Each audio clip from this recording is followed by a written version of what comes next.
Welcome back, everyone. Today we're taking a deep dive into an article from the Spiritual Seek. It's called The Spiritual System of Thinking, Finding the Eternal in the Everyday. Right. And it offers a pretty interesting perspective on spiritual experience. Yeah. Kind of challenges, I think, some common assumptions. Yeah, one of the first things that stood out to me was the idea that a spiritual experience isn't about encountering something like entirely new, Okay. but rather it's about reinterpreting experiences that are already familiar to us. So like finding a new layer of meaning. In the everyday. Yeah. So the article uses the analogy of Einstein's theory of relativity to illustrate this point. Right. The principle of relativity existed before Einstein formulated it. Okay. He didn't create it, he discovered it. Right. And similarly, the article argues that the eternal, or God, isn't something tangible that exists in the world, Right. but it's more like a principle that permeates it. Yeah. The article then introduces the analogy of waking consciousness existing within the dream world to further explain this. So just as the dreamer isn't truly separate from waking consciousness, Right. but experiences it differently within the dream, Right. the eternal is hidden within like our worldly experiences. But we often fail to recognize it. Yeah, and I think that leads into the article's discussion of how seekers often misinterpret spiritual experience. Yeah. Because so many seekers look for experiences that are entirely separate from their like daily lives. They want a God who's distinct from the world. Right. And the article highlights this misconception of separation through the example of people who, they might act piously in a temple. But behave differently outside of it. So Yeah. rather than seeing spirituality as an integrated part of life. They compartmentalize it. Yeah. And I think the article suggests that this ingrained way of thinking, which is often shaped by, upbringing and traditions, Right. makes it really difficult to shift perspectives and see the interconnectedness of the eternal and the relative. The article compares this shift in thinking to the challenge that non-Euclidean geometry posed to Euclidean principles. Right. Our understanding of reality can shift dramatically with new perspectives. And as an example of how our perception shapes our experiences. Yeah. The article brings up the example of, dreaming of being hungry after a large meal. Or feeling full in a dream when you're actually physically hungry. Right. Our experience is as much a product of perception. As it is of objective reality. Right. And the article seems to be suggesting here that spiritual progress, then, lies in recognizing the eternal within the everyday. Not separate from it. Yeah. And it emphasizes that everyday events, from joys to sorrows, Right. are encounters with the eternal simply understood differently based on our perspective. And to illustrate that point, the article then uses the example of Newton's apple falling. It's like this seemingly mundane occurrence Right. that, can reveal a deeper meaning with a shift in understanding. Right. And it connects to that idea then that challenges might actually be opportunities Yeah. to engage with a deeper reality if we approach them with the right mindset. I think the article even goes on to suggest that even, like, mundane objects exist within the absolute. Okay. And they assume a different meaning there. So it argues that the eternal is present everywhere. From temples to marketplaces. Right. And it's our limited perspective that prevents us from recognizing it. And this brings up an important point because the article really emphasizes the importance of honesty and seeking. Yeah.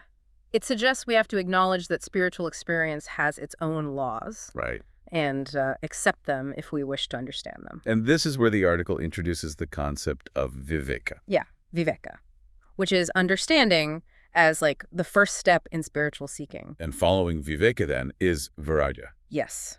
Vairagya, which is often translated as detachment.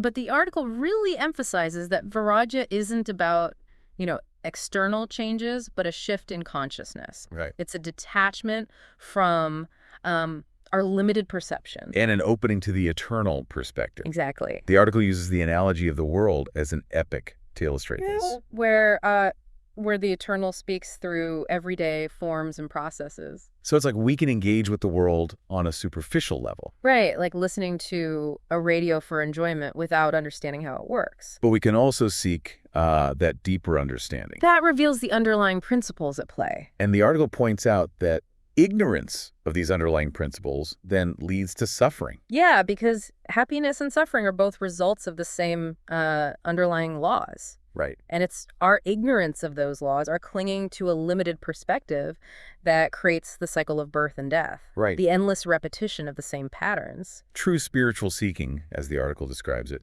is really a profound shift in perspective. It involves shedding egoism and, preconceived notions. It's a challenging path. But the article also highlights the potential for rapid transformation. Like darkness being instantly dispelled by sunrise. Yeah. It suggests that even though the journey may be difficult, The rewards are immeasurable. exactly. The article then kind of goes into this idea of honesty as a really important element of spiritual seeking. So it emphasizes the importance of accepting the laws of the eternal. Even when those laws might challenge our existing assumptions. Our desires and biases, I guess, can cloud our perception. Prevent us from seeing the truth. The article also explores this concept of sacrifice. True spiritual seeking, it argues, involves a sacrificing our attachment to those limited pleasures of the ego. In favor of, I guess, the deeper joys of the spirit. Right, and it's not necessarily about renouncing possessions or anything like that. It's more of a shift in values and priorities. Aligning ourselves with the laws of the eternal. Much like abiding by the laws of a country, as the article puts it. Using that analogy to make the point that following the laws brings protection benefits and violating them, well, that leads to consequences. So similarly, aligning ourselves with the laws of the eternal leads to harmony and fulfillment. And clinging to that limited perspective creates suffering. And the article makes it very clear that ignorance of these laws is no excuse.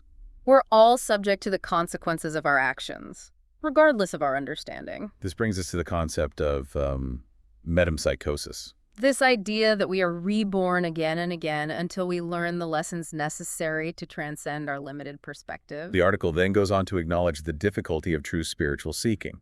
Comparing it to the painful process of peeling one's own skin. It requires a profound level of honesty. Humility and a willingness to let go of some of our most cherished beliefs and assumptions. The article uses this really powerful analogy of darkness being instantly dispelled by sunrise. Even after ages of error and misunderstanding, A single moment of insight can illuminate our entire being. This brings us to the idea that the eternal is not separate from us.